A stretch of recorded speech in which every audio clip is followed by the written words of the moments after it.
My name is Natalie Brooks, and I'm 32 years old. The moment I watched my mother deliberately skip my 7-year-old daughter Lily while serving birthday cake to every other child at my nephew's party, something inside me shattered beyond repair. Every kid got a generous slice with colorful frosting and sprinkles, every single one except mine. Lily's confused face, those trembling lips trying so hard not to cry as she watched the other children dig into their dessert, is burned into my memory forever. My hands started shaking with a rage I'd never felt before, caught between wanting to scream at my mother right there and wanting to protect my baby girl from the scene I was about to cause. This wasn't the first time Mom had singled out Lily, but, as I sat there watching my daughter's heartbreak, I made a silent promise that it would absolutely be the last. Before we dive into what happened next, I'd love to know where you're watching from. Drop your city or country in the comments below, and hit that like button if you've ever dealt with toxic family dynamics. Make sure to subscribe, because this story takes some wild turns you won't believe. Trust me, what my mother did next makes the cake incident look like child's play. Now, let me take you back to how we got here. To understand why that birthday party became my breaking point, you need to know about my family. On the surface, we looked picture perfect. My mother, Patricia Brooks, now 60 years old, had spent decades crafting the image of a devoted matriarch. My older brother Marcus, 35, was her golden child who could do absolutely no wrong in her eyes.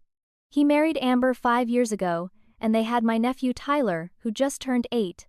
Then there was me, the perpetual disappointment, the scapegoat who never quite measured up no matter how hard I tried. Growing up, I watched Marcus get praised for breathing, while I got criticized for everything from my grades to my choice of friends, to the way I laughed too loudly at dinner. I told myself it was normal sibling dynamics, that Mom just had different expectations for daughters than sons. 3 years ago, my marriage to Derek fell apart.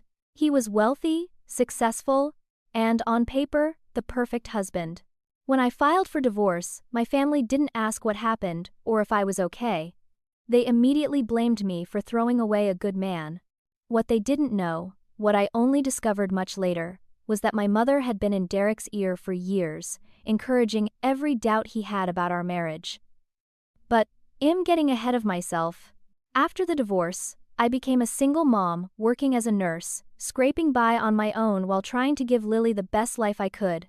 The shifts were brutal, the money was tight, but we were happy in our little apartment, just the two of us against the world. Patricia's punishments for my failure were subtle but constant. Family photos where she'd position me at the edge of the frame, or conveniently forget to include Lily and me altogether. Holiday gatherings where our invitation would mysteriously get lost in the mail. Comments about Lily's clothes being too worn, or her behavior being too energetic, always delivered with a saccharine smile that made my skin crawl. I made excuses for her because that's what you do when you're desperate for your mother's love. You tell yourself you're being too sensitive, that you're imagining things, that surely your own mother wouldn't deliberately hurt you. Looking back now, I see how blind I was, how much I wanted to believe in a version of my family that never actually existed. When the invitation came for Tyler's 8th birthday party, I hesitated. My gut told me to stay home, to protect Lily from whatever fresh humiliation my mother might have planned. But Lily begged to go. She adored her cousin Tyler, didn't understand yet that he was being raised to look down on her just like his father looked down on me. She picked out a present for him with her own allowance money, wrapped it carefully with rainbow paper and too much tape, so excited to celebrate with her family. How could I tell her no? How could I explain that her grandmother didn't want her there without breaking her innocent heart? So I called Patricia that morning, and she answered with false sweetness dripping from every word, assuring me that, of course, Lily was welcome. Don't be silly, we're all family here. We arrived at Mom's sprawling house in suburban Connecticut to find the party already in full swing. The decorations were expensive and elaborate, like something from a magazine spread. There was a professional entertainer, a catered buffet, a chocolate fountain that had the kids squealing with delight. Patricia had spared no expense for her precious grandson. She greeted us at the door with an air kiss that didn't touch my cheek, her eyes already sliding past me to focus on Marcus and Amber, who were holding court by the gift table. Lily didn't notice the coldness. She ran off to play with the other children, her laughter ringing out pure and joyful. I watched her go, my chest tight with love and dread in equal measure. The first warning sign came during the group photo. Patricia was arranging all the children on the staircase, directing them like a movie director. I watched her physically move Lily from the front row to the very back, positioning her behind taller kids where her face would be almost completely hidden. When I opened my mouth to say something, Amber jumped in with a bright smile, suggesting Lily might be more comfortable in back since she was shy. Lily wasn't shy, she was being erased. The second red flag came during the games. Every child who participated got a prize, from the winners down to the smallest toddler who barely understood the rules. Every child, except Lily. When she came up to collect her prize for winning musical chairs, Patricia's smile turned brittle. She made a show of checking the prize bag, then announced with exaggerated disappointment that we must have run out. Marcus' friend's daughter, who came in last place, walked away with a stuffed unicorn, while Lily got nothing but a pat on the head. I felt the rage building in my chest like a pressure cooker, but I swallowed it down. I'd spent my whole life swallowing my anger around my mother, making myself smaller, telling myself it wasn't worth the fight. Other family members were there, watching. Aunt Helen, my mother's sister, caught my eye with a sympathetic look, but said nothing. Uncle George was oblivious, telling loud stories in the corner. Marcus' friends, couples with their own perfect children, chatted and laughed without noticing the small cruelties happening right in front of them. Or, maybe they noticed and didn't care. Maybe they'd already bought into Patricia's narrative that I was difficult, that Lily was a problem child, that we deserved whatever treatment we got. I kept checking on Lily, watching her spirit dim incrementally with each snub. She was smart enough to know something was wrong but too young to understand why. She kept trying harder to be good, to be helpful, to earn the affection that should have been freely given. It broke my heart. I wanted to grab her hand and run, but I also didn't want to disappoint her, didn't want to be the reason she missed her cousin's party. So I stayed, my jaw clenched so tight it ached, my hands curled into fists in my lap, waiting for the moment I knew was coming but couldn't quite prepare myself for. When it was time for cake, all the children gathered around the dining room table, their faces glowing with anticipation. Tyler stood at the head, grinning at his superhero-themed cake with 8 flickering candles. We sang Happy Birthday, our voices filling the room, and he made a wish before blowing out every flame in one powerful breath. The kids cheered and applauded. Patricia, playing the role of doting grandmother to perfection, picked up the cake knife with a flourish. She made a big production of cutting the first slice for the birthday boy, then moved around the table serving each child personally. I watched her work her way through the crowd, smiling and chatting with each kid, making them feel special as she handed over their plate. She served Marcus' friends' children, 3 of them, making sure each got extra frosting. She served the neighbors' twins, asking them if they wanted a corner piece with more icing. She even served a little boy I'd never seen before, probably the son of one of Amber's co-workers, treating him like a cherished grandchild. My heart started pounding as she got closer to where Lily sat, hands folded politely on the table, waiting her turn with patient excitement. Patricia approached Lily's seat, and for a split second, I thought maybe I'd been wrong, maybe she would do the right thing, maybe she wouldn't be cruel to a child on what should be a happy day. Then she walked right past Lily without even glancing at her. She moved on to the next child and served them with a warm smile. Lily's face crumbled in confusion. In a small, hopeful voice that made my heart crack clean in half, she called out, "Grandma? Can I have cake too?" Patricia turned around slowly, her expression a mask of false surprise. She looked down at Lily as if just noticing her for the first time. "Oh, honey," she said in a tone dripping with condescension. "There might not be enough, well, see."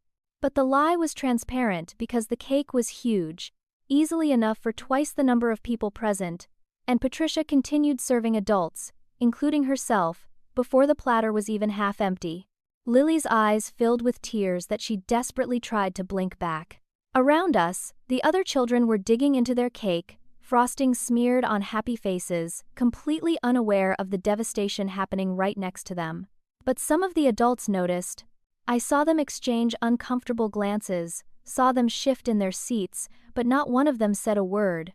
They all looked away, choosing the comfort of silence over doing the right thing. My daughter sat there, the only child without cake at a birthday party, publicly humiliated by her own grandmother, and nobody defended her, nobody except me. I stood up so abruptly that my chair fell backward with a crash that silenced the room. All conversations stopped. Every face turned toward me. My voice came out louder than I intended, shaking with barely controlled fury. "Mom, why didn't you give my daughter any cake?" Patricia's face arranged itself into an expression of innocent confusion that I'd seen 1,000 times before. "Oh my goodness, I must have missed her," she said, pressing a hand to her chest. "There are just so many children here, you know how it is." Her tone suggested I was being unreasonable, making something out of nothing. But I'd spent 32 years watching her weaponize that innocent act, and I was done pretending to believe it. "You looked right at her," I said, my voice steady now, cold with certainty. "She asked you for cake. You told her there wasn't enough. Then you served yourself. You deliberately skipped her." The silence in the room was suffocating. Marcus jumped up, his face flushed with anger. "Natalie, don't make a scene. It's Tyler's birthday, for God's sake." His protective instinct kicked in, but not for his niece, who'd been hurt.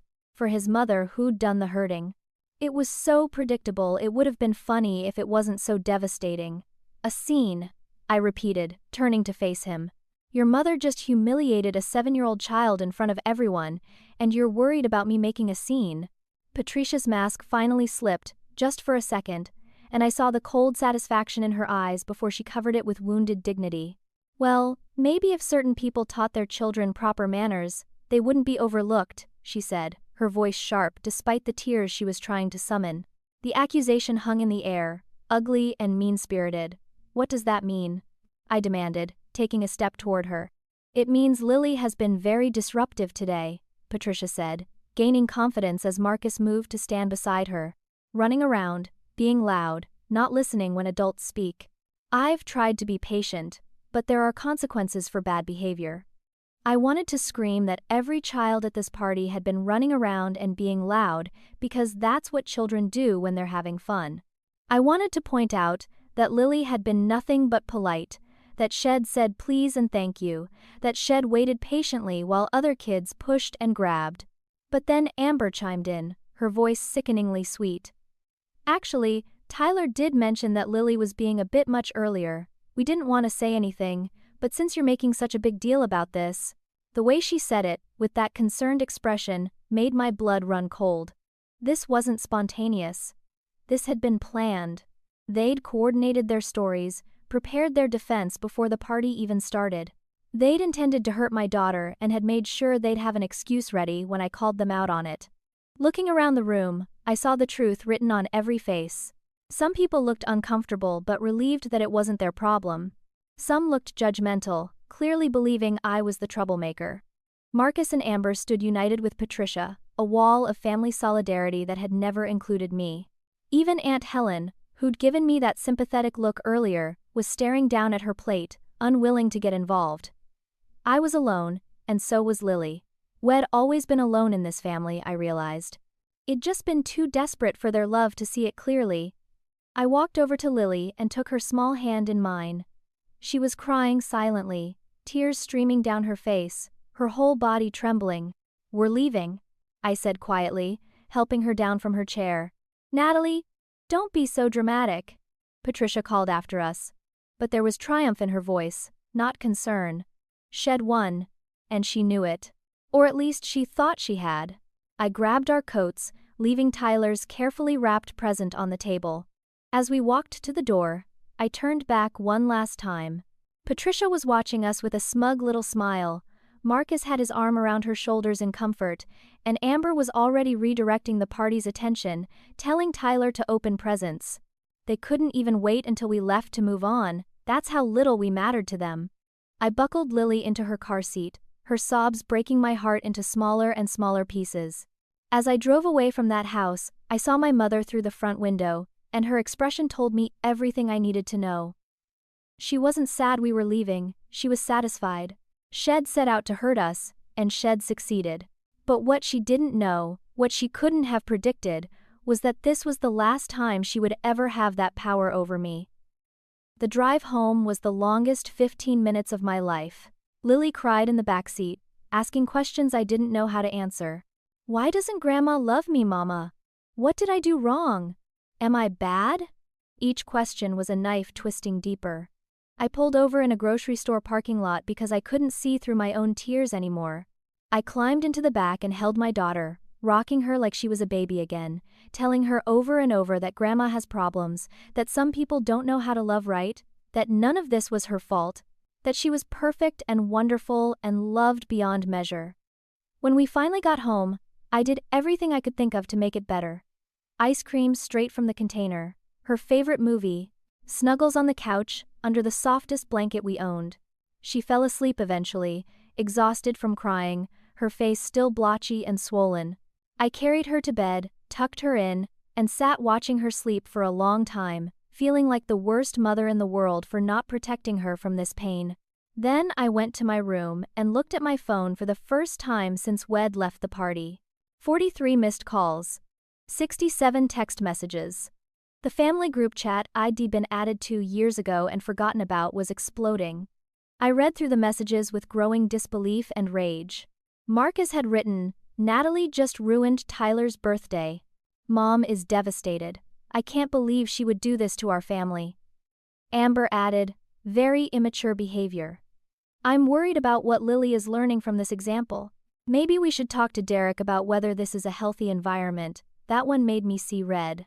They were threatening to involve my ex-husband, to question my fitness as a mother, because Id defended my child from their cruelty. Aunt Helen had chimed in with, "I understand you're hurt, Natalie. But Patricia is your mother. Family is family. You need to be the bigger person and apologize for making a scene." Uncle George added his thoughts too. "I don't know what happened, but I'm sure it was a misunderstanding. You shouldn't have stormed out like that. Very disrespectful." None of them asked if Lily was okay. None of them acknowledged that a child had been deliberately excluded and humiliated. Their only concern was that Id made Patricia uncomfortable by calling out her behavior publicly. Then there were the private messages from Patricia herself, or rather, the lack of them. She hadn't texted me directly at all. Instead, Shed sent a long message to the family group chat, painting herself as the victim. "I'm heartbroken tonight. I tried so hard to make Tyler's party special for everyone. I thought Natalie and I had worked through our differences, but clearly she's still holding grudges from the past. I pray she finds peace and can forgive whatever wrong she thinks I've committed. My door is always open to her and Lily when she's ready to apologize and move forward as a family." The manipulation was masterful. Shed positioned herself as the forgiving mother and me as the vengeful daughter, and everyone was buying it. Over the next few days, it got worse. I called Jenna, my best friend since college, and she came right over. She held me while I cried and told me what I needed to hear. "Your family is toxic, Nat. You did exactly the right thing. That woman deliberately hurt a child, your child, and she's not sorry, she's just mad she got caught." Diana from work stopped by with takeout and wine. "Cut them off," she advised bluntly. "Seriously, block their numbers. They don't deserve access to you or Lily." Their support meant everything, but it couldn't stop the doubt that crept in during the late-night hours. What if I had overreacted? What if there really wasn't enough cake and Id misread the situation? What if I was being too sensitive, holding on to childhood hurts that I should have moved past by now? I'd start scrolling through old photos on my phone, and that's when I began to see the pattern I'd been blind to for so long. In every family picture, Lily was on the edge or missing entirely. At last year's Christmas, every child got presents under the tree except her. At Easter, every kid got an elaborate basket except her. At Marcus' wedding, every family member was in the formal photos except us. How had I not seen it before? How had I made excuses for every single incident, convincing myself it was accidental, unintentional, just unfortunate timing? I pulled out old photo albums from my own childhood and saw the same pattern repeating. Marcus always front and center, smiling bright, showered with attention and praise. Me on the periphery, often cropped out, sometimes missing from photos entirely even though I'd been there. I remembered my high school graduation, how Mom had made such a fuss about Marcus' college acceptance but barely acknowledged my scholarship. I remembered my wedding to Derek. How Shed cried during Marcus' toast but left before my father-daughter dance. I remembered telling her I was pregnant with Lily and hearing the disappointment in her voice instead of joy. The evidence of a lifetime of rejection was right there in front of me, and I'd been too desperate for her love to see it clearly.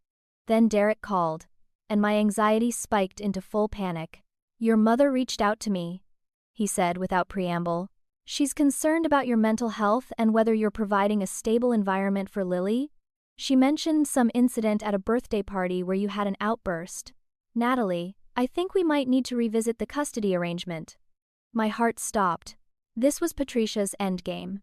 She couldn't control me anymore, so she was going to try to take my daughter away from me. I managed to keep my voice calm as I explained what actually happened, but I could hear the doubt in Derek's responses. My mother had already poisoned him against me, just like she'd been doing throughout our marriage. I called a lawyer the next day, hands shaking as I dialed. Brenda Martinez came highly recommended, specializing in family law and custody cases.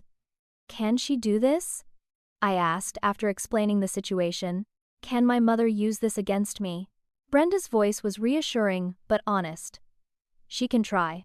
In Connecticut, grandparents can petition for visitation rights under certain circumstances, but you're going to be fine. You need to start documenting everything though. Every text message, every interaction, every incident. We're going to build a case showing a pattern of behavior." So that's what I did. I started writing everything down, creating a timeline that stretched back years, saving screenshots of messages, making notes of witnesses who dead, seen Patricia's treatment of Lily. That's when I discovered something that made everything so much worse. Going through my email to find old messages, I found a thread I'd missed from 8 months ago. Patricia had emailed Derek, and had accidentally copied me on his reply before removing me from the chain. I could only see his response, but it was enough. "You're right, Patricia. Natalie has been distant and difficult lately. I'm starting to think you're right about her priorities. Maybe I should talk to a lawyer about my options." My own mother had been actively encouraging my husband to leave me, planting seeds of doubt, building a case against me, all while smiling to my face and pretending to be a supportive mother. The betrayal was so deep I couldn't even process it. How long had this been going on? What other things had she done that I didn't know about? 2 weeks after the party, Aunt Helen called and asked to meet for coffee. I almost said no, still bitter about her silence when I'd needed someone to speak up. But something in her voice made me agree. We met at a quiet cafe halfway between our houses, and the moment I saw her face, I knew she was carrying something heavy. She'd aged in the past 2 weeks, new lines around her eyes, her usual put-together appearance slightly disheveled. We ordered coffee neither of us really wanted and sat in a corner booth where nobody could overhear us. "I need to tell you something," Helen began, her hands wrapped tight around her mug. "I should have told you years ago. Decades ago. But I was a coward, and I'm so sorry." She took a deep breath and started talking, and with every word, my understanding of my entire life shifted. Patricia had never wanted a daughter. She'd wanted sons, plural, dreamed of a house full of boys she could dote on. When Marcus was born, she was elated. When she got pregnant again and found out it was a girl, she cried for days. Helen had been there, had seen it firsthand, had watched her sister spiral into resentment before I was even born. The postpartum depression that followed my birth wasn't just depression, it was rejection.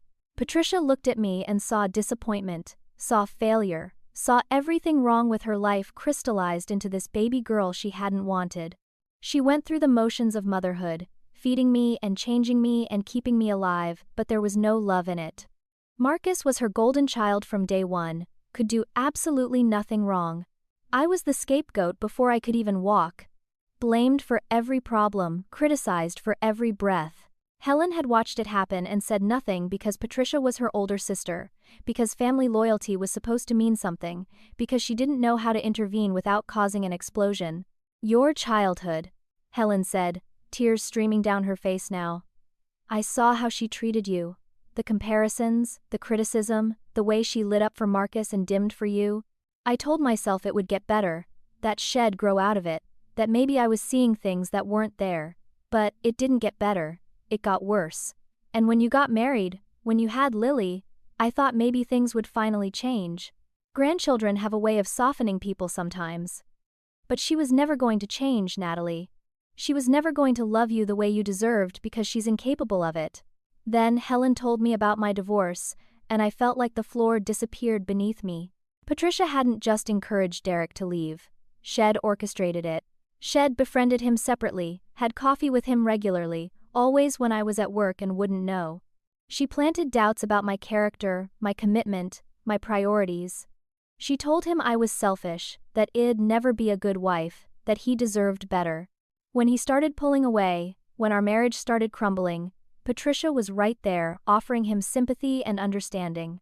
She even introduced him to his new girlfriend, a woman from her book club. My mother had deliberately destroyed my marriage and then blamed me for its failure. Why? I asked, my voice breaking. Why would she do that? I'm her daughter. Helen reached across the table and gripped my hands. Because you escaped. You built a life separate from her. You had your own career, your own money, your own family. You didn't need her anymore. And for people like Patricia, that's unforgivable. She needs to be needed. She needs to be the center of everything. Marcus never questioned her, never challenged her, never tried to be independent. Has 45 years old and still calls her every single day asking for advice on everything from what tie to wear to how to handle Tyler's tantrums. That's what she wants. Total dependence. Total control. The revelations kept coming. Last Christmas, when Lily and I didn't get invited to the family gathering, Patricia had told everyone that I'd said we weren't coming, that we had other plans. The invitation had never been sent. Lily's birthday, when no one from the family showed up or sent gifts, Patricia had told them all that I'd specifically requested no family involvement because I wanted it to be just us. Another lie. School events for Lily, where I'd stand alone watching my daughter perform while Tyler's entire extended family filled 3 rows for his events, Patricia had told everyone the dates wrong on purpose. The systematic exclusion, the careful isolation, had all been engineered by my own mother. Marcus knows, Helen added quietly, has always known. When you were kids, Patricia used to talk about it openly in front of him, about how disappointed she was in you, how she wished you'd been a boy, how Marcus was her real child and you were just an obligation. She raised him to see you as lesser, and he believed it because it benefited him. Every time she gave him something and denied you, every time she praised him and criticized you, it reinforced his position as the favorite. Hess not going to change either, Natalie. Has too invested in the hierarchy, where he's on top and you're on the bottom. I sat there absorbing all of this, mourning the family it thought I had, grieving for the little girl it'd been who'd tried so hard to earn love that was never going to be given. Why are you telling me this now? I finally asked. Helen's face crumpled. Because of Lily. Because I watched Patricia do to her what she did to you, and I can't be silent anymore. That cake, Natalie. That wasn't spontaneous cruelty. She planned it. She told Amber and Marcus beforehand that she was going to teach you a lesson about respect. She wanted you to react. She wanted you to look unstable in front of everyone. And now she's using it against you, calling your ex-husband, threatening your custody. I can't let her destroy another generation.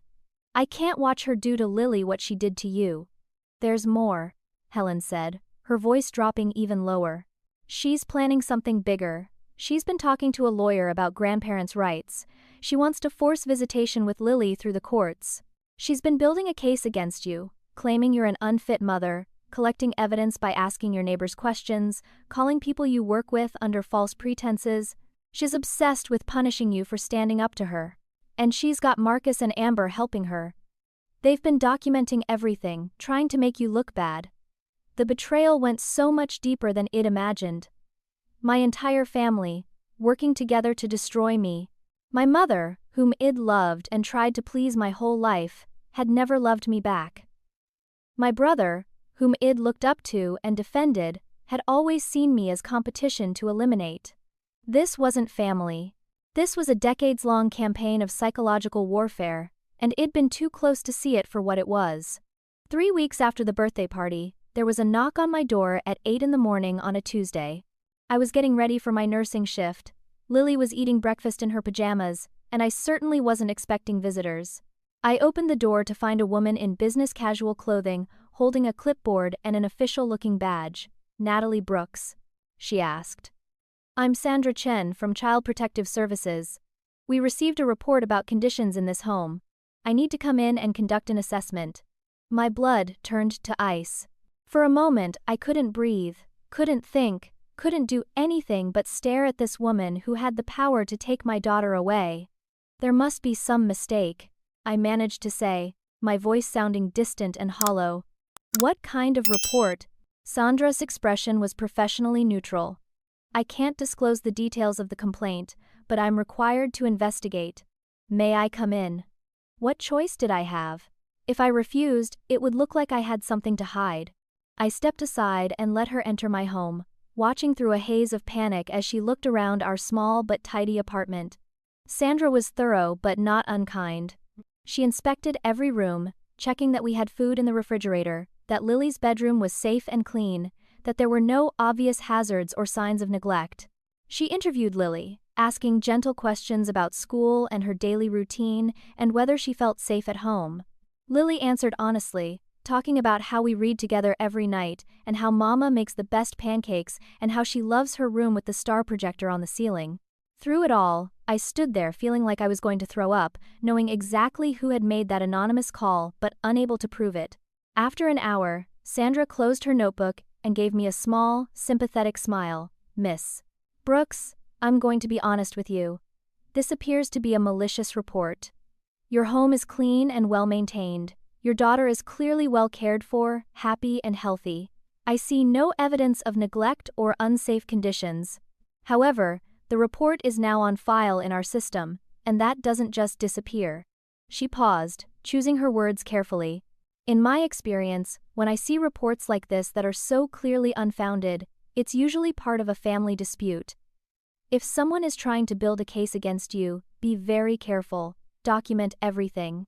Keep records of doctor visits, school attendance, anything that shows you're a good parent. After she left, I called in sick to work, my hands shaking too badly to drive safely. I sat on my couch trying to process what had just happened. Patricia had called CPS on me. She'd made false allegations that could have resulted in my daughter being removed from my home. This wasn't just cruelty anymore. This was warfare. And it got worse. 2 days later, HR at the hospital called me into a meeting. Apparently, they'd received an anonymous phone call expressing concern about my mental health and whether I was stable enough to work with patients. We're not saying there's any validity to these concerns, my supervisor assured me, but her eyes said otherwise. We just want to make sure you're okay. Is everything all right at home? Are you managing the stress of single parenthood? I had to defend my mental health and competence to people I'd worked with for 5 years, people who'd never had any reason to question my performance until my mother decided to poison that well too. They offered me access to the employee assistance program, suggested I might want to take some personal time, made it clear that they'd be watching me more closely. My reputation at work, something I'd built carefully over years of dedication and hard work, was now tainted by suspicion. Every interaction with coworkers felt different now. Were they wondering if I was unstable? Were they watching for signs that I might be unfit? Then, Lily's school called. The principal, Mrs. Anderson, asked me to come in for a meeting. When I arrived, she looked uncomfortable. Miss Brooks, I received a concerning phone call yesterday from someone claiming to be Lily's grandmother. She expressed worry that Lily wasn't being properly cared for at home and suggested we might notice signs of neglect at school. Mrs. Anderson held up her hand as I started to protest. I want to be clear that we've seen no such signs. Lily is one of our best students. She's engaged, well-fed, always has clean clothes and completed homework. But this person was quite insistent and claimed to have evidence of your inability to parent. I need to ask, is there a custody dispute happening? I explained the situation as calmly as I could, about my mother's pattern of behavior, about the birthday party incident, about the harassment that had followed. Mrs. Anderson listened carefully and then made notes in her file. I'm documenting this conversation in case there are future calls. I want you to know that from the school's perspective, we have zero concerns about Lily's well-being. But I'd also recommend you speak to a lawyer about this pattern of contact. Someone is working very hard to make you look bad, and that's concerning. As I left the school, my phone rang with yet another blow. It was the after-school program where Lily spent a few hours until I could pick her up after my shifts. The director informed me that Patricia had shown up that afternoon claiming that Eid asked her to collect Lily, that there was a family emergency. Fortunately, Patricia wasn't on the approved pickup list, and the staff followed protocol by refusing to release Lily to her and calling me immediately. But the attempt had been made. My mother had literally tried to take my child. If that program had been less careful about their security procedures, if they'd believed Patricia's lies and her grandmother act, she would have succeeded. I started having panic attacks. The walls felt like they were closing in. Every phone call sent my heart racing. Every knock on the door made me want to hide. I wasn't sleeping, wasn't eating properly, was jumping at shadows. Diana found me crying in the bathroom at work one day, and I broke down completely, telling her everything. "You need to fight back," she said fiercely. "Stop playing defense, stop reacting to her moves. You need to go on the offensive." Jenna said the same thing when she came over that evening. "Natalie, she's trying to break you. She's trying to make you look exactly as unstable as she's claiming you are. Don't let her win." But I was terrified. What if fighting back made things worse? What if Patricia escalated even further? What if I lost Lily? The fear paralyzed me. I started having nightmares about courtrooms, about judges taking my daughter away, about Lily growing up, thinking Eid abandoned her. I'd wake up gasping, checking Lily's room 3 and 4 times a night to make sure she was still there. The stress was destroying me physically and emotionally, and Patricia knew it. That was her plan all along. Jenna finally dragged me to a lawyer whether I wanted to go or not. Brenda Martinez's office was in a modest building downtown, and her rates made me want to cry, but she came highly recommended for family law cases. I sat in her office and told her everything, from my childhood, to the cake incident, to the CPS call to Patricia's attempt to take Lily from school. Brenda listened without interrupting, taking notes, her expression growing more serious as the story unfolded. "Okay," she said when I finished. "Here's what we're going to do. First, we're going to document every single thing. I want a timeline of every incident you can remember, going back as far as possible. I want screenshots of every text message, every email, every social media post. I want dates and times and witnesses for everything. Second, we're going to send a certified letter to your mother, your brother, and your sister-in-law, informing them that all contact must go through my office. Any attempt to contact you directly, to contact your workplace, or to contact your daughter's school will be considered harassment. Third, we're going to prepare for the inevitable." "What inevitable?" I asked, though I already knew. "She's going to file for grandparent visitation rights," Brenda explained. "It's the next logical step in her campaign. Connecticut has provisions for this under certain circumstances. She'll claim she had a relationship with Lily that you're now denying. She'll present herself as the concerned grandmother being shut out by an unstable daughter. We need to be ready to counter every argument she makes." The retainer fee was $3,000, money I didn't really have, but I couldn't afford not to hire her. I paid with my emergency credit card and prayed I was making the right choice. Over the next few weeks, I became obsessed with documentation. I created a detailed timeline in a spreadsheet, noting every incident I could remember from my entire life. Every time Patricia had excluded me, criticized me, compared me unfavorably to Marcus, every subtle and overt act of favoritism and rejection. I reached out to old friends from high school and college, asking if they remembered specific incidents. Most of them did. Several offered to provide statements about what they'd witnessed. "Your mom was always so cold to you," my high school best friend wrote back. "We used to talk about it, how different she was with Marcus. I'm sorry we never said anything." I collected witnesses from the birthday party. It turned out several of the other parents had been disturbed by what they'd seen. One mother wrote a detailed account of watching Patricia deliberately skip Lily with the cake, then lie about it. Another testified to the pattern of exclusion throughout the party, how Lily had been systematically left out of photos and games. They were strangers to me, but they'd been decent enough to be bothered by watching a child being mistreated, and now they were willing to stand up and say so. Diana and Jenna both wrote statements about what they'd witnessed over the years, about Patricia's coldness toward me and Lily, about the pattern of manipulation and control. Lily's therapist, Dr. Sarah Kim, whom we'd been seeing since the birthday party incident, agreed to provide a professional assessment. "Lily has a secure attachment to you," She told me during one of our sessions. She's a well-adjusted, emotionally healthy child. The only trauma she's experienced has been from interactions with your mother. In my professional opinion, continued contact with your mother would be psychologically harmful to Lily. That assessment would be crucial in court if it came to that. Then Derek surprised me. He called and asked to meet in person, and I went prepared for another attack, another accusation, another person siding with Patricia. Instead, he looked tired and guilty. "I need to apologize," he said. "Your mother has been in my ear for a long time, way longer than I realized. I found old emails going back to when we were still married.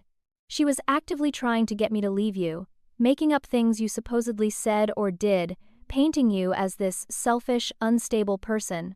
I believed her because, hell, she's your mother. I figured she knew you better than anyone. But after the custody thing came up, I started really looking at the evidence, and there isn't any. You're a good mom, Natalie. You've always been a good mom. Patricia manipulated me, and I'm sorry." His testimony would be huge. A ex-husband, supporting his ex-wife's case against her own mother, explaining how that mother had manipulated him throughout the marriage and after it. Brenda was thrilled when I told her. "This is gold," she said. "This shows a pattern of interference and manipulation. This makes her look exactly like what she is." Derek agreed to give a deposition, to testify in court if needed, to provide documentation of Patricia's contact with him over the years. He was genuinely remorseful, finally seeing how he'd been used as a weapon against me. I found an online support group for adult children of narcissistic parents, and it changed everything. Reading other people's stories, I realized I wasn't alone. The terminology they used, scapegoat and golden child and flying monkeys and smear campaign, perfectly described my experience. These were recognized patterns of behavior, documented by psychologists, experienced by thousands of people. I wasn't crazy. I wasn't imagining it. I wasn't too sensitive. This was real, it had a name, and other people had survived it. One woman in the group, Caroline, reached out to me privately.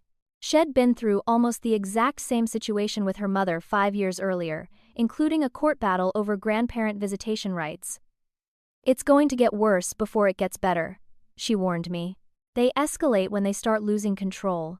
My mother tried 3 times to file for visitation before a judge finally issued a restraining order. Be prepared for her to pull out every dirty trick in the book. But you can win this." I did, and so can you.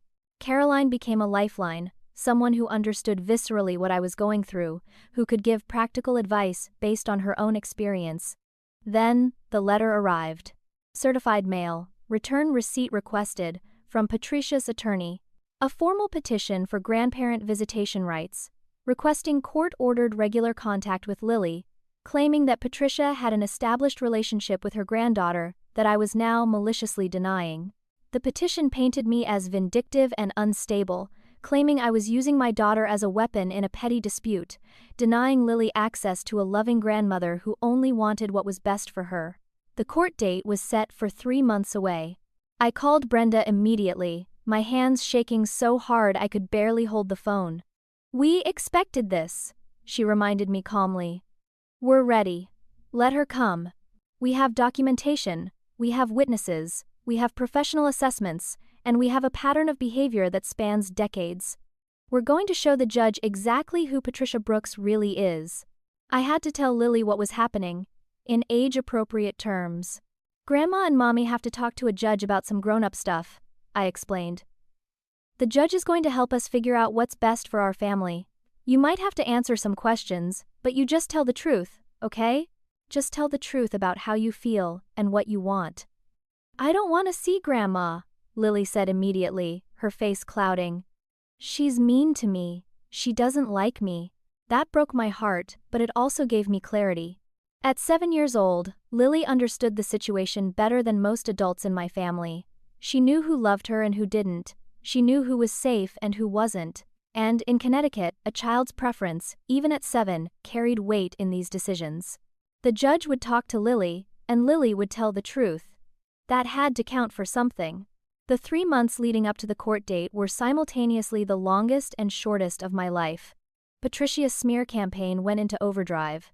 She created a Facebook post with a photo of herself looking frail and sad, captioned, "Heartbroken grandmother, being denied access to her precious granddaughter. Please pray for our family." The comments section filled with supportive messages from people who only knew her version of events. How could a daughter be so cruel? Grandparents have rights too. That poor woman, being shut out by her own child. Distant relatives I barely knew reached out to tell me I was being unreasonable, that I needed to forgive and move on, that family was everything. I wanted to respond, to tell my side, to show everyone the truth, but Brenda advised against it. "Don't engage," she said firmly. "Anything you say can and will be used against you in court. Let her have her social media pity party. Well, present the facts where it matters, in front of a judge." So I stayed silent while Patricia controlled the narrative publicly, painting herself as the victim and me as the villain. It was torture, but I trusted Brenda's strategy. Christmas came and went, our first one completely separate from my family. It was just Lily and me, and honestly, it was peaceful in a way the holidays had never been before. No tension, no criticism, no watching Lily be excluded while Tyler got showered with expensive gifts. We made cookies, watched movies, built a snowman in the park, and it was exactly what the holidays should be: simple, loving, joyful. Lily didn't ask about Patricia once. Finally, the court date arrived. I'd barely slept the night before, running through worst-case scenarios in my head. What if the judge didn't believe me? What if Patricia's performance was too convincing? What if I lost? Lily was staying with Derek and his girlfriend for the day, protected from having to witness whatever happened in that courtroom. I put on my most professional outfit, pulled my hair back, tried to look like the stable, responsible parent I was and not the wreck I felt like inside. Entering the courthouse felt surreal. Patricia was already there, dressed conservatively, makeup subtle, playing the part of respectable grandmother to perfection. Marcus stood beside her, his arm around her shoulders, the protective son. Amber was there too, dressed like she was heading to a country club luncheon. They had their expensive lawyer, a man in a suit that probably cost more than my monthly rent. When Patricia saw me, she actually dabbed at her eyes with a tissue, though I didn't see any actual tears. The courtroom was smaller than I expected. Judge Martha Reynolds presided, a stern-looking woman in her 50s who'd been on the bench for over 20 years according to Brenda's research. We went through preliminary procedures, and then Patricia's lawyer stood to present their case. He painted a picture of devoted grandmother who'd been present for Lily's birth, who'd babysit regularly when Lily was a toddler, who'd always been involved and loving, only to be suddenly and cruelly cut off following a minor disagreement at a family party. Marcus was called to testify first. He swore on a Bible to tell the truth, then proceeded to lie through his teeth. "My sister has always been unstable," he said, his voice full of false concern. "Even when we were kids, she was difficult, emotional, prone to outbursts. She's moved around a lot, changed jobs frequently, went through a messy divorce. We've all been worried about her for years, but she refuses help. When she stormed out of Tyler's birthday party over something so trivial as a piece of cake, we knew her mental health had really deteriorated. We're just trying to make sure Lily has stability and family support." He made my normal life changes sound pathological. Moving apartments twice in 5 years became evidence of instability. Changing from one nursing position to another for better pay became inability to hold a job. My divorce, which Derek had asked for, became proof that I couldn't maintain relationships. It was masterful manipulation, taking neutral facts and spinning them into a narrative of dysfunction. Brenda cross-examined him hard, getting him to admit that I'd never been hospitalized, never been arrested, never had any involvement with law enforcement or social services beyond that one malicious call. She made him acknowledge that Lily was healthy, well-dressed, and performing excellently in school. But the damage was done. Amber testified next. "All false sweetness and concern. We've tried so hard to include Natalie and Lily in family events," she said, her voice dripping with sympathy. "But Natalie always seems to find reasons to be upset. She's very sensitive, reads negativity into innocent situations. We walk on eggshells around her because anything can set her off." When she accused Patricia of deliberately excluding Lily at the party, we were shocked. Patricia would never do such a thing. She loves all her grandchildren equally. We just want Lily to have a relationship with her grandmother like Tyler does. Then, it was our turn. Brenda called Jenna first. My best friend took the stand and spoke with quiet authority. I've known Natalie for 12 years.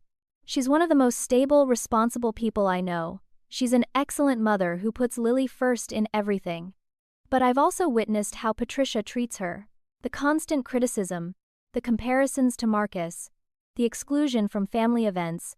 At Lily's 6th birthday party, Patricia didn't even show up, claimed she had a prior commitment, but Jenna posted photos from a shopping trip that same day.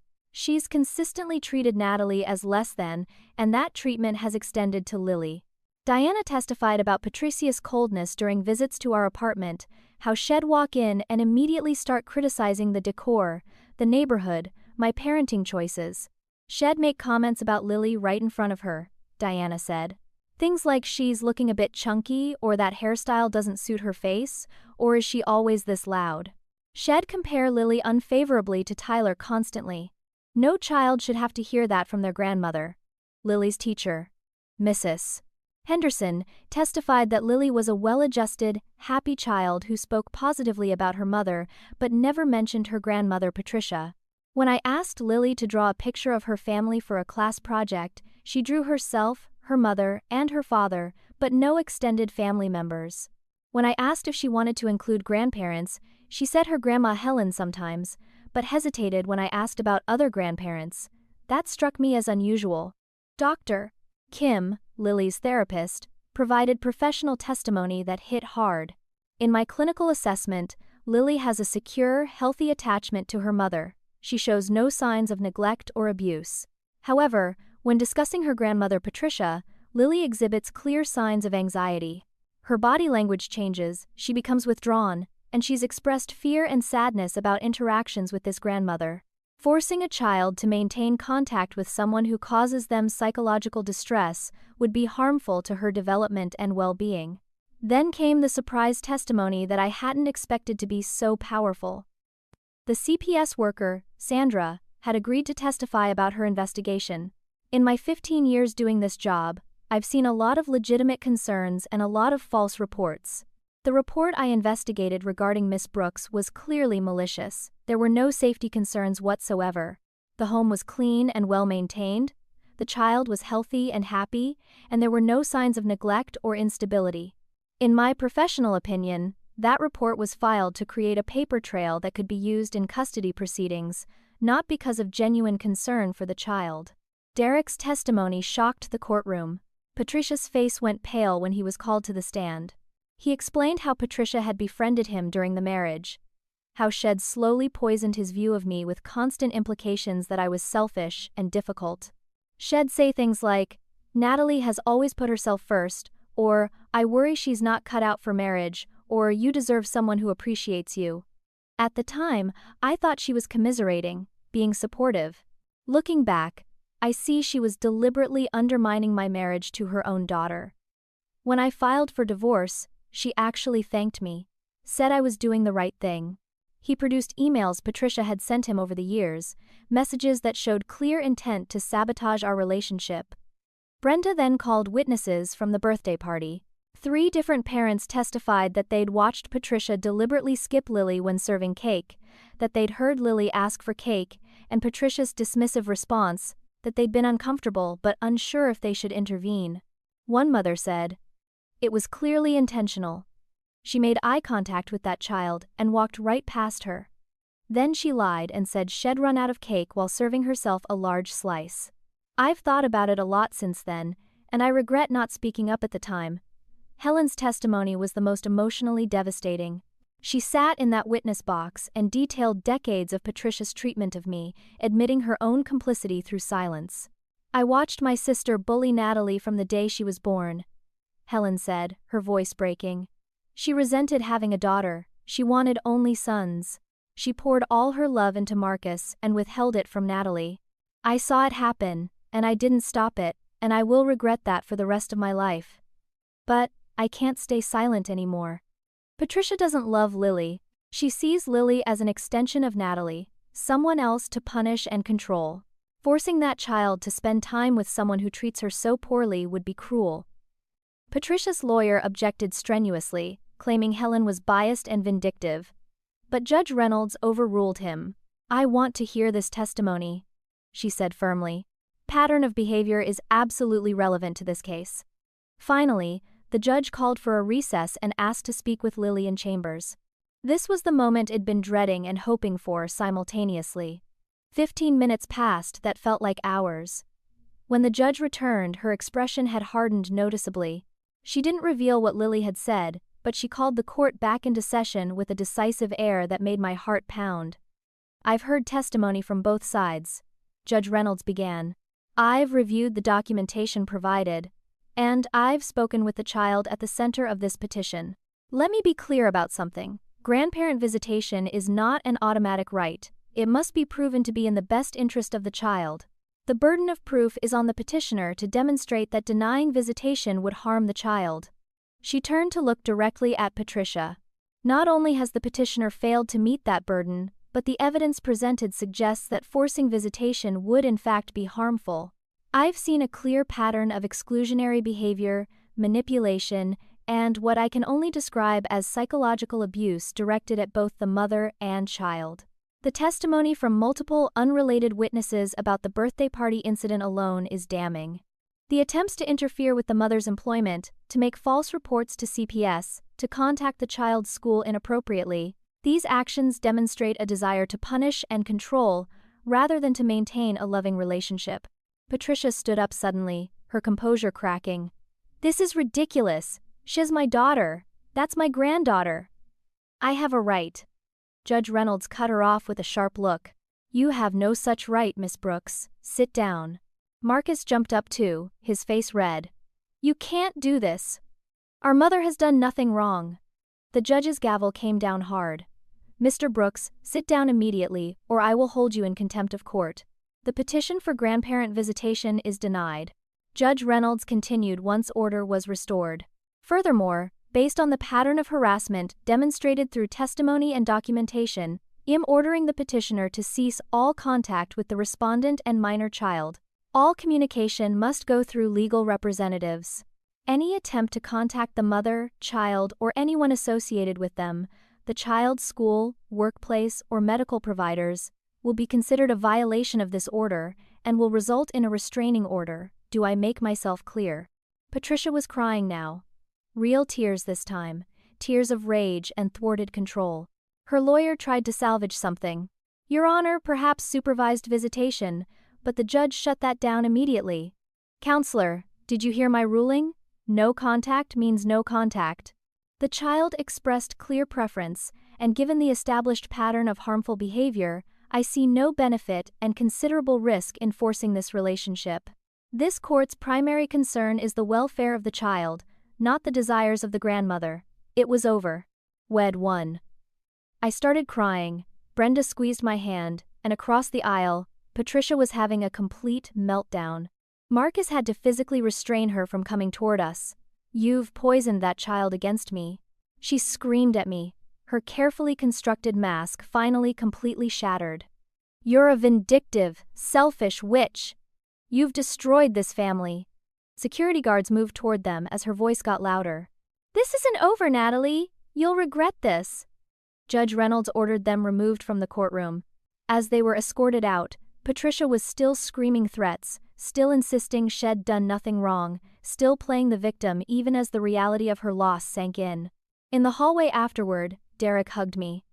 "You did it," he said simply. Helen was crying, apologizing again. Brenda was all smiles. That went even better than I hoped. Her behavior in there after the ruling was perfect evidence that the judge made the right call.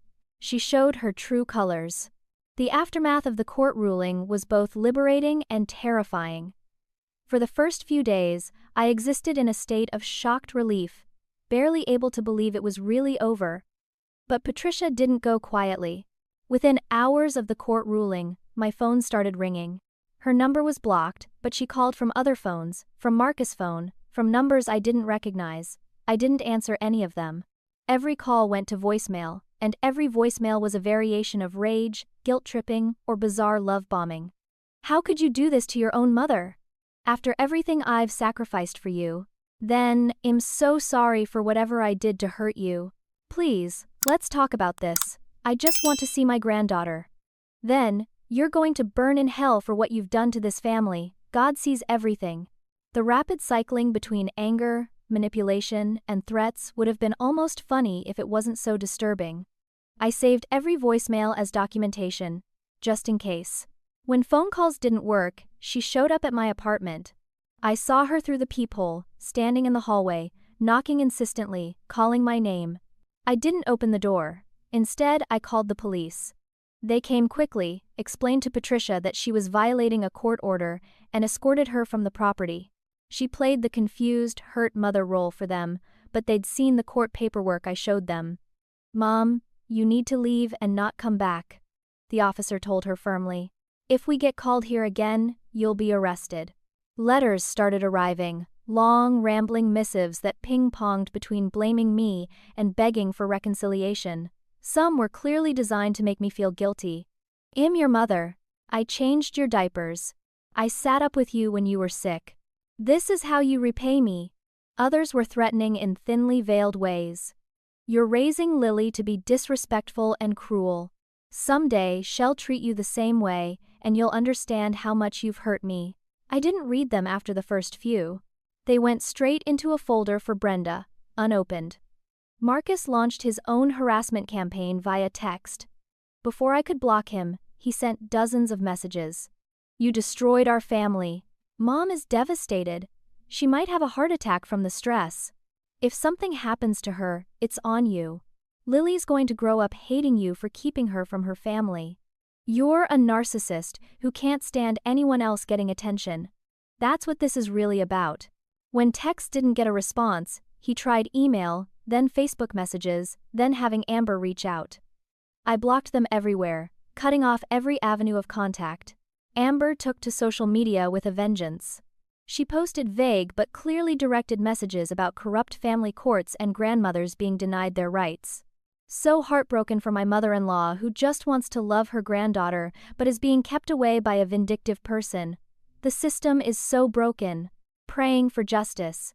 Her friends commented with supportive outrage, and some of them even sent me messages telling me I was a terrible person. I made my social media private and stopped checking it altogether. But something interesting started happening in the extended family. As Patricia's mask continued to slip, as her public meltdowns became more frequent and extreme, some relatives started reaching out to me privately. A cousin I barely knew messaged, "I had coffee with Patricia last week and she said some really disturbing things about you. I'm starting to think there's more to this story than she's telling us." An aunt on my father's side wrote, "Your mother called me crying, but honestly, some of what she said didn't make sense. She contradicted herself multiple times. I'm not sure what to believe anymore." Not everyone came around. Most of the family stayed loyal to Patricia because it was easier, because she'd been controlling the narrative for decades, because challenging her meant becoming her next target. Uncle George sent me a message saying he was disappointed in me and would be praying for my soul. Several cousins unfriended me on social media. Some relatives I'd been close to as a child now acted like I didn't exist. It hurt, but it also clarified who my real family was. Helen, meanwhile, was being punished for her betrayal. Patricia cut her off completely, turned George against her, spread rumors about her mental health within the family. Helen lost relationships with nieces and nephews who chose Patricia's side. But she didn't regret speaking up. "I should have done it 30 years ago," she told me over coffee one afternoon. I enabled her by staying silent. "I'm done being complicit." She became the grandmother figure Lily needed, attending school events, celebrating holidays with us, showing what healthy family love actually looked like. 6 months after the court ruling, life started feeling normal again. The panic attacks decreased.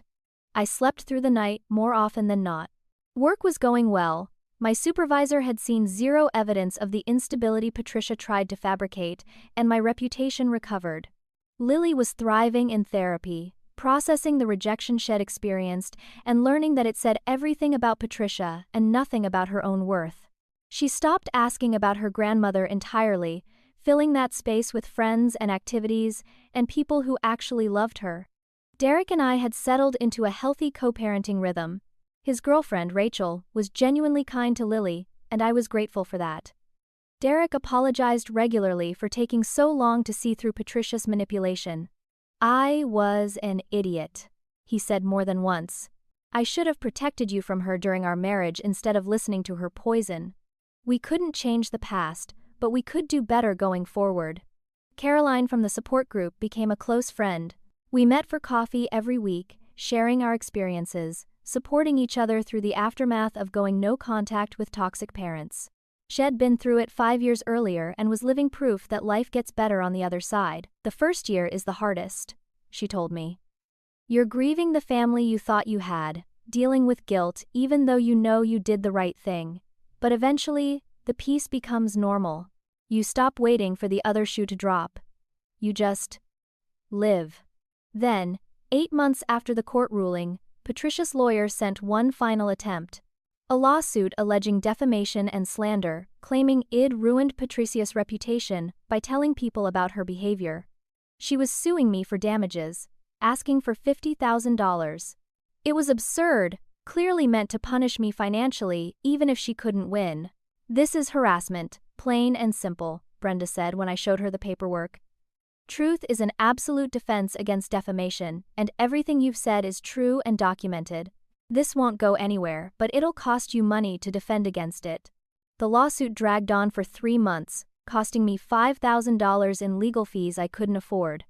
I had to dip into Lily's college fund. I had to take on extra shifts at the hospital. The stress of it brought back the anxiety. It'd finally gotten under control, but Brenda filed a countersuit for harassment, detailing the pattern of Patricia's behavior, the court's ruling, and the continued violations. Faced with the possibility of having to pay my legal fees plus her own, Patricia finally backed down. Her lawyer filed paperwork dropping the lawsuit, but the damage was done. My savings were depleted, and I was exhausted. That's when something shifted in me. The rage I'd been suppressing, trying to be the bigger person, trying to take the high road, finally transformed into something more productive. I started writing about my experience, first just in a journal, processing everything that had happened. Then I started a blog called Surviving Narcissistic Family, sharing my story anonymously at first, then eventually using my real name. The response was overwhelming. Hundreds of comments from people saying, "This is my story too," or "Thank you for speaking out," or "I thought I was the only one." I connected with other adult children of narcissistic parents, other scapegoats who'd been blamed and abused and gaslit their whole lives. I learned that my experience wasn't unique, that there were millions of people dealing with toxic family dynamics, that the pain I felt was shared by a massive, mostly silent community. I started speaking at support groups, sharing my story, helping others find the courage to set boundaries or go no contact. My pain had purpose now. I was helping people by refusing to stay silent about what had been done to me. The blog grew. I got emails from therapists asking to share my posts with their clients. I got messages from people saying my words had given them permission to leave abusive family situations. I got interview requests from podcasts about family estrangement. My story was reaching people, making a difference, and that felt good. Patricia had tried so hard to silence me, to make me too afraid to speak up, but I was louder than ever now. 2 years after that birthday party that changed everything, I barely recognize my life. Lily is 9 now, confident and happy in ways she never was when Patricia was still in our lives. She excels in school, has close friends, participates in activities she loves.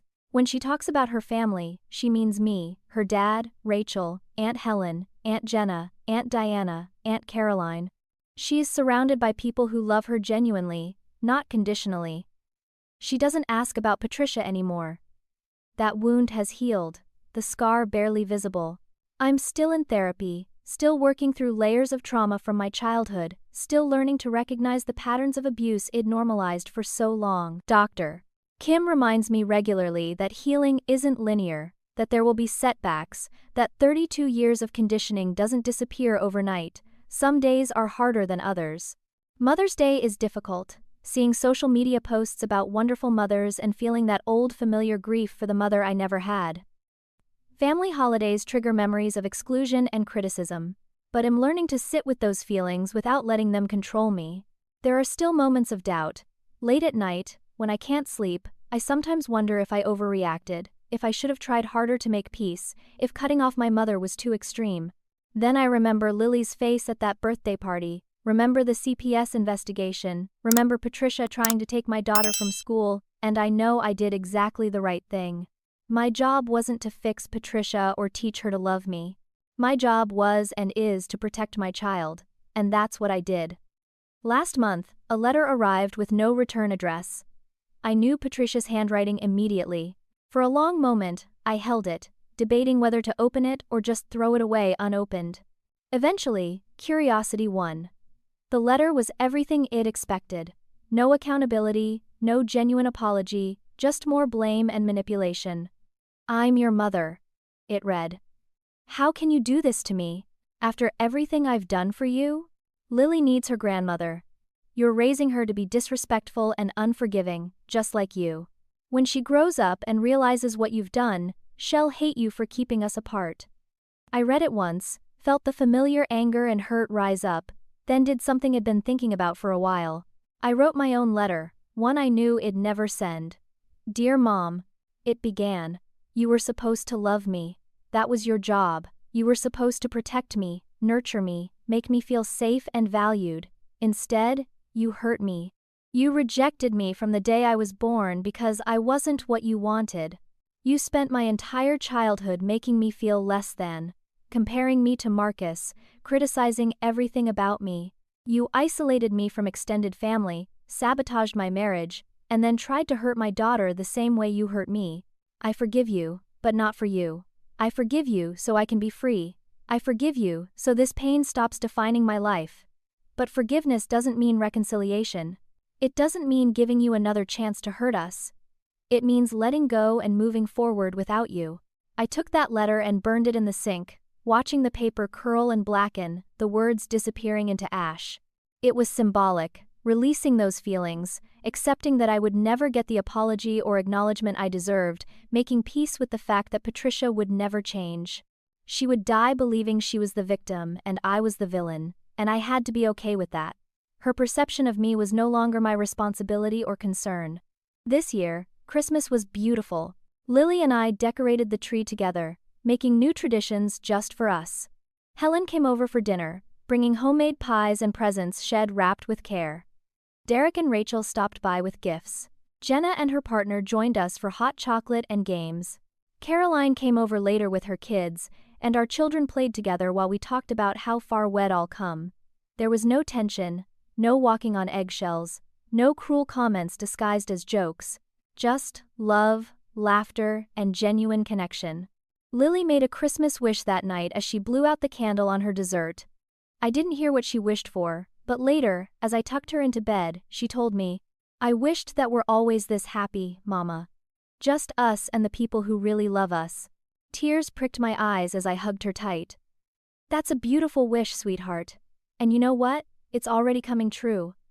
Looking around my life now, I see what real family looks like. It's not about blood or obligation. It's about people who show up for you, who celebrate your wins and support you through losses, who love you not despite your flaws but as a whole person. Jenna, who's been my sister in every way that matters for over a decade. Diana, who brings me coffee at work when she knows I've had a rough night. Helen, who finally chose to do the right thing even when it cost her. Caroline, who understands without explanations. Derek, who finally opened his eyes and chose to co-parent with respect. These people, not the ones who share my DNA, are my family. I still run the blog, still speak at support groups, still help people who are standing where I stood 2 years ago, wondering if they're crazy for thinking their family is toxic, terrified to set boundaries, drowning in guilt. I tell them what I wish someone had told me years earlier: you're not crazy, you're not alone, and you deserve better. I tell them that leaving toxic family isn't cruel, it's survival, that protecting your children from people who hurt them isn't selfish, it's good parenting, that the guilt will try to pull you back, but you have to resist it because guilt is just the emotional manipulation they've programmed into you. I've learned so much in these 2 years.